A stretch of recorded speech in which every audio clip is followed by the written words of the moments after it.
বন্ধুরা সবাই কেমন আছো? আজকে তোমাদেরকে আরেকটা নতুন গল্প শোনাবো।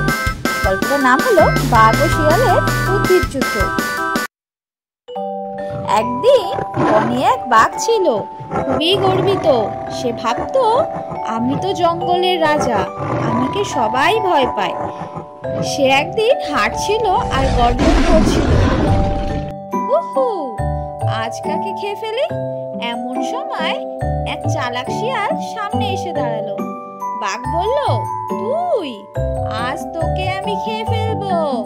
শিয়াল মাথা নিচু করে বলল, রাজামশাই, আমাকে খেলে আপনি বড় ভুল করবেন। বাঘ অবাক হয়ে বলল, তা কেন? শিয়াল হালকা হেসে বলল, আপনি জানেন না, আমি এই বনের রক্ষী। বড় সিংহরাজ আমাকে নিয়োগ দিয়েছেন। যদি আপনি আমাকে খেয়ে ফেলেন তবে সিংহরাজ রেগে যাবেন। বাঘ একটু কাঁপলো। সিংহরাজ কোথায় তিনি? শিয়াল বলল, এই তো কাছে, চলুন আমি দেখাই। শিয়াল বাঘকে নিয়ে গেল এক নদীর ধারে। সে বলল, এই জলে দেখুন। বাঘ জলে তাকিয়ে দেখলো নিজের প্রতিচ্ছবি।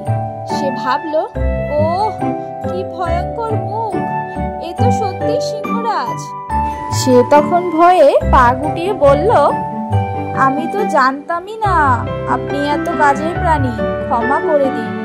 শিয়াল হেসে বলল, আজ থেকে একটু বুদ্ধি খাটিয়ে রাজামশাই। বাঘ লজ্জায় জঙ্গলের ভেতরে পালিয়ে। গল্প থেকে আমরা কি শিখলাম? শক্তি নয়, বুদ্ধি আসল শক্তি।